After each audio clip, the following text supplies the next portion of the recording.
Ya gini, aduh, pusing saya ini. Pusingnya kenapa? Gimana caranya supaya Anda paham konteks ya? Gimana caranya supaya Anda itu memahami apa yang akan kita diskusikan? Saya demikian karena ya konteks yang akan kita dibahas sesuai apa yang memang kita yakini, kan gitu, sesuai apa yang dengan kita pahami. Sedangkan dari tadi Anda ngomong, dari tadi Anda komentar, ya kok tidak keterkaitan dengan hal yang mau dibahas. Adapun ketika menyatakan hal yang dibahas tersebut, ya loh tidak nyambung gitu. Artinya gini, bukan kami tidak percaya kepada ulama-ulama salaf, cuman itu yang jadikan landasan, itu yang dijadikan dalil oleh mereka untuk memframing bahwasanya pihak Kiai Imad dan pendukung Kiai Imad itu tidak percaya kepada ulama salaf. Itu kan sebetulnya framing. Kalau orang cerdas, orang yang berpikir itu pasti melihat substansi lah. Loh kenapa Kiai Imad tidak percaya dengan habaib? Berarti tidak percaya dong kepada Syekh Nawawi yang mengisbat. Loh, dalam narasi Anda pun salah. Syekh Nawawi kan bukan mengisbat, tetapi sekedar ikhbar, memberi informasi. Dzurriyyat Nabi di Indonesia itu masyhurnya itu golongan habaib, kan gitu. Masyhurnya bukan pendapat Syekh Nawawi. Namanya masyhur, tidak meneliti, hanya sekedar sekitaran saya keturunan Nabi itu ya dipanggilnya habaib gitu aja. Seperti itu loh. Dan yang diyakini selama ini kan hanya sebatas dzon saja. Walaupun memang ada yang berargumentasi ketika menyuguhkan dalil, itu pun hanya dalil sepihak, dalil daripada kitab-kitabnya para Ba'alawi itu sendiri, kan gitu ya, kan lucu. Dan juga dalilnya tidak ketersambungan. Artinya gitu, ketika kita menceritakan seseorang 100 tahun yang lalu, pasti ada dong bukti daripada 100 tahun yang lalu, entah itu daripada bukti catatan nasab ataupun catatan sejarah orang yang menceritakan orang tersebut itu kan. Apalagi ini orang besar, dzurriyyat Nabi, terus imam besar gitu ya, pimpinan gurunya para guru gitulah, Syekhul Masyayikh. Ya harusnya kan ada, walaupun tidak ada di catatan nasab, tapi ada daripada cerita-cerita sejarah ataupun minimal muridnya lah, yang katanya imam besar, ya minimal harus ada catatan dari muridnya. Ini muridnya pun yang nggak ada dari riwayat ataupun hikayat yang menjelaskan tentang leluhur Ba'alawi itu, ya tidak ada. Hanya saja ada, itu pun diciptakan oleh Ba'alawi langsung setelah Habib Ali As-Sakron menetapkan Ba'alawi itu keturunan Nabi. Sebelum itu abad ke-9 ya tidak ada kan. Dari abad ke-4 sampai abad ke-9 ya melompong itu sampai 500 tahun. Ya nggak masuk logika gitu, nggak masuk akal. Kita nggak muluk-muluk, jangankan daripada catatan nasab, tapi ada nggak tulisan kaki gitu ataupun catatan sejarah gitu. Misalkan kalau misalkan dia imam besar, harusnya dong, wah, apalagi dianggapnya Syekhul Masyayikh, gurunya para guru. Nah muridnya itu yang syekh juga kan, pasti Syekhul Masyayikh muridnya kan gurunya para guru, muridnya jadi guru juga, jadi kiai juga. Itu minimal membuat tulisan, oh ini guru saya, oh saya dapat tulisan ini dari guru saya, catatan kaki lah, walaupun tidak ada kitabnya ya kan, dengan susunan nasab. Ini tidak ada. Terus sejarah, kalau misalkan dia imam besar, harusnya adalah bukti sejarahnya di kitab apa gitu kan, selain daripada kitab karangan Ba'alawi, itu pun kurunnya kurun terbaru ke sini gitu, abad ke-9 ke sini, bukan daripada abad ke-4 sampai abad ke-9 atau sebelumnya. Itu kan kitab-kitab karangan internal Ba'alawi, orang-orang Ba'alawi. Nyatanya di bukti sejarah ya tidak ada. Dari abad ke-4 sampai abad ke-9 itu banyak ulama-ulama besar. Harusnya ulama besar yang lain itu ya minimal menuliskanlah secuil siapa leluhur Ba'alawi itu, misalkan Faqih Muqaddam itu gini, ataupun misalkan ya leluhur Ba'alawi lah Alwi bin Ubaidillah itu gini. Nyatanya ya tidak ada dalam kurun tersebut, dari abad ke-4 sampai abad ke-9. Mulai abad ke-9 baru ada, kan itu. Nah, dilihat daripada sisi sejarah pun ya tidak kena, apalagi daripada sisi nasab. Itu loh. Jadi wajar dong sekarang pun yang diyakini itu hanya sebatas dzon. Hal yang diyakini bahwa Habaib sebagai zuriat Nabi itu ya dilandaskan dzon. Ternyata ya terpatahkan oleh hujahnya yang membatalkan nasab Ba'alawi.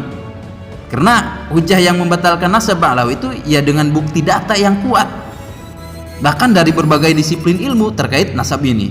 Ya dari kitab nasab, betul memang Ba'alawi tidak terkonfirmasi. Ya gimana mengkonfirmasi orang 500 tahun lamanya. Dari sejarah, betul, dari sejarah ya tidak ada ulama-ulama yang lain yang menceritakan tentang orang-orang tokoh-tokoh imam besar dari Ba'alawi tersebut.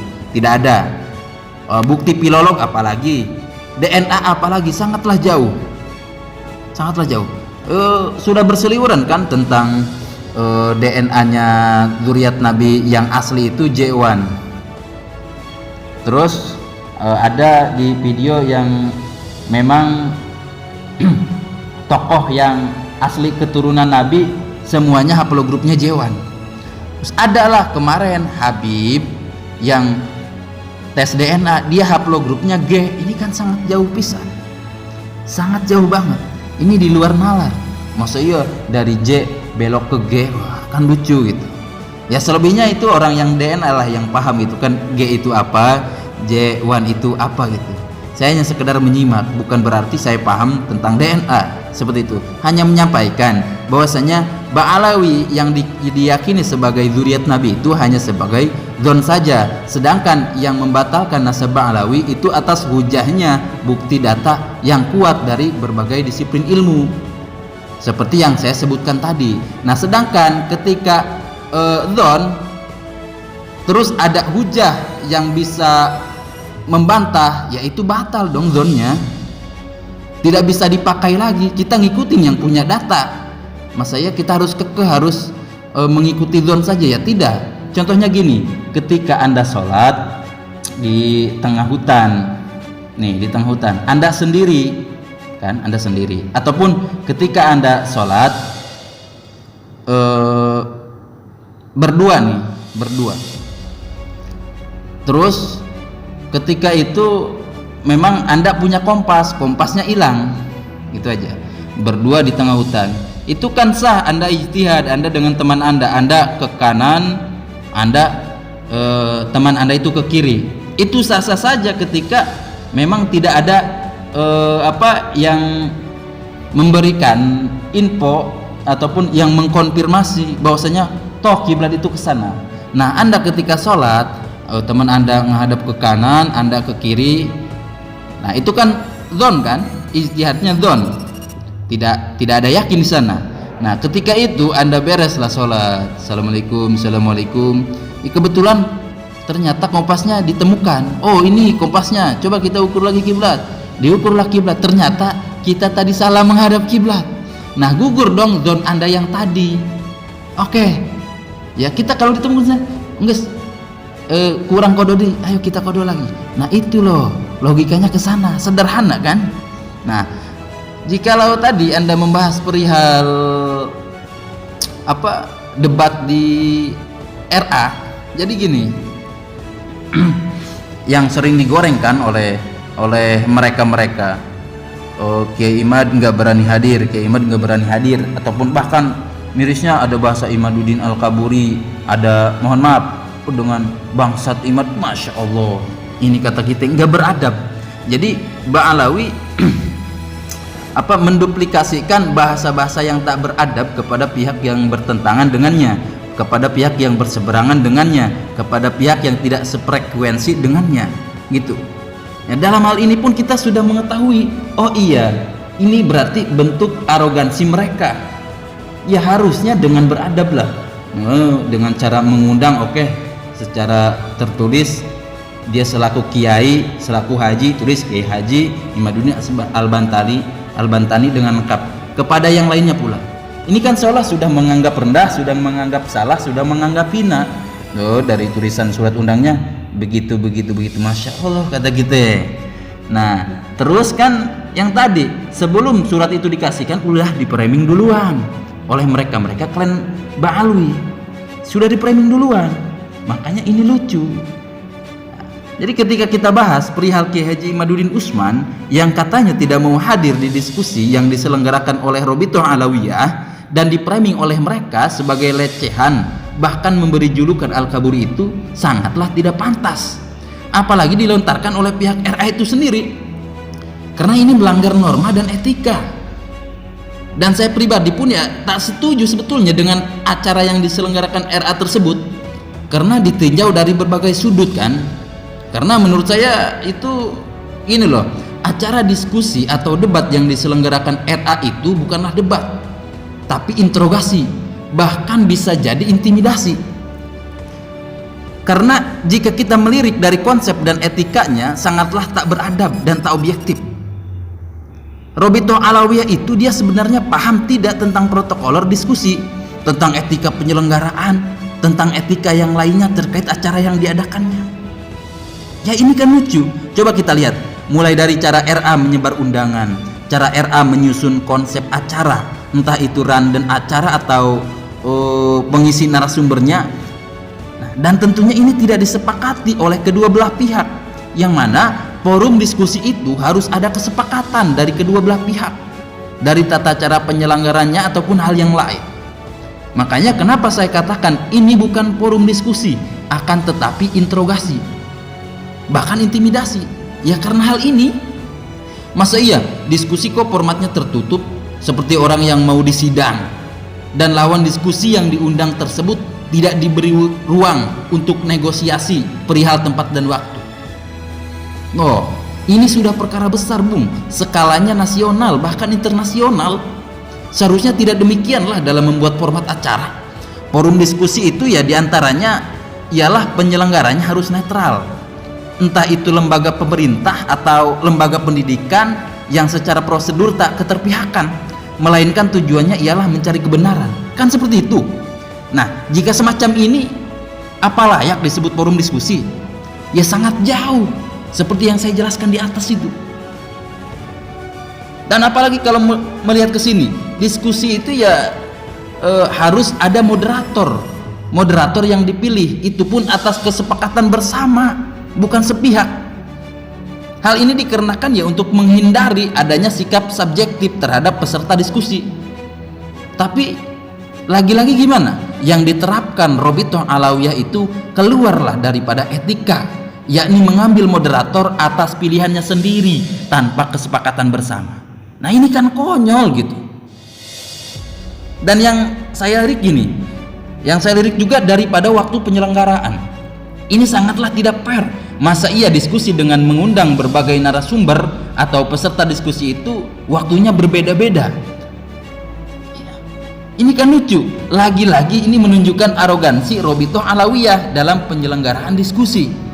Kenapa tidak duduk bersama semua narasumbernya? Ini enggak apa ya? Ya benar-benar berarti seperti di sidang aja gitu. Kemudian juga yang saya lirik ini, tokoh yang diundang Robitoh Alawiyah itu ada sebagian besar yang tidak keterkaitan dengan diskusi ilmiah, Nasabin. Sebenarnya pihak RA itu cukup mengundang Kiai Imad saja sebagai peserta diskusi, bukan yang lain. Karena Kiai Imad itu ya yang punya pernyataan yang bersinggungan langsung dengan Ba'alawi atas tesisnya itu. Sedangkan yang lain bisa saja diundang, akan tetapi itu pun hanya sebatas sebagai pendukung saja. Dan namanya sebagai pendukung Kiai Imad, pendukung tesis Kiai Imad, dalam hujahnya membantah, ya itu pun harus dipilih oleh Kiai Imad dengan kriterianya yang ditentukan sesuai kapabilitas dan kredibilitasnya. Membahas polemik nasab ini bukan asal comot seenaknya RA. Ini kan lucu. Masa ya mau menentukan pembantu Kiai Imad sesuai keinginan RA? Makanya harus ada kesepakatan. Lagi-lagi ini minusnya ini. Berarti kan benar, ini bukan diskusi tetapi intimidasi. Suruh datang ke kantornya, terus disidang, kayak disidang gitu, satu-satu. Wah, ini Masya Allah. Saya lagi-lagi, ya Allah, kok bisa selicik itu gitu para gerombolan Ba'alwi gitu kan ya. Terus kemudian saya melirik dari praacara, kenapa dari pihak Robitoh Alawiyah itu lagi-lagi tidak fair gitu, dengan membuat narasi provokatif, dengan mengkerdilkan acara forum diskusi nasab yang diselenggarakan di UIN Wali Songo Semarang ya. Padahal jika kita meliriknya, yang pantas dikatakan forum diskusi itu ya di UIN Wali Songo, di UIN Wali Songo Semarang, karena sesuai dengan apa yang saya utarakan di atas.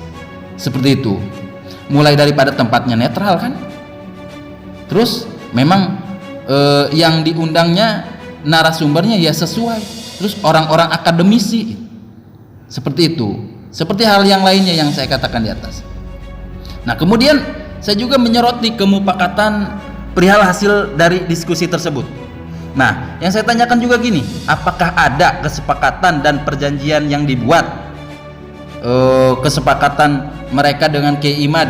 Gimana nih perjanjiannya gini, semisal jika Robitoh Alawiyah kalah diskusi, maka Robitoh Alawiyah bersedia membubarkan barisannya, atau jika nasab Ba'alwi terbukti tak terkonfirmasi, Robitoh Alawiyah selaku lembaga pencatat nasab yang punya otoritas ini siap memberitakan kepada media dengan mengumumkan bahwa Ba'alawi itu bukan keturunan Nabi.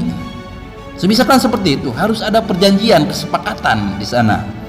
Nah, dan tentunya ini juga berlaku kepada pihaknya Ki Haji Imaduddin Usman. Entah ya minat mupakatnya apa saja itu mah. Ini loh, makanya saya sangat heran, banyak orang yang mengkerdilkan, banyak yang menggoreng, semisal yang saya sebutkan tadi, tetapi mereka juga tidak paham konteksnya gitu. Apa? Ini bukan diskusi tetapi ya bisa dikatakan interogasi loh. Polanya seperti ini, konsepnya seperti ini, tidak ada etika sama sekali dalam hal ini. Makanya saya lucu. Nah ini gara-gara Anda membahas ke sini saya jadi panjang lebar. Saya sebenarnya sudah lama greget banget ini ke Robitoh Alawiyah, ke apa, tentang perdebatan ataupun yang katanya diskusi mau diselenggarakan oleh Robitoh Alawiyah itu. Ya saya baru keluarkan unek-unek lah sekarang, karena Anda langsung menyudutkan tadi dengan voice note-nya demikian kan. Aduh, Insya Allah. Itulah makanya jangan buta mata lah, jangan buta mata, jangan buta hati. Pertimbangkan keilmuan ketika mau berargumentasi, berkomentar, pahami dulu konteksnya, pahami dulu memang substansinya, baru Anda berkomentar, baru Anda menjas ke saya. Ya ini kan Anda menuduh sesat ya, padahal pemahaman Anda saja yang salah, pemahaman Anda saja yang keliru itu. Sedangkan kita itu santri dikedepankan itu ialah ilmu. Ilmu. Kalau misalkan dengan ilmu kita didoktrin seburuk apapun, kita punya pertimbangan. Ya pertimbangannya dengan ilmu kan. Oh, lu ngedoktrin buruk ke gua, ya kita nggak bisa menerima kan. Nah itu ilmu. Lah kalau seperti ini Anda kan sudah dibutakan dengan kecintaan kepada mereka. Walaupun palsu ya Anda tetap mengakuinya mereka, karena Anda menyepelekan ilmu ini. Seperti itu. Oke lanjut.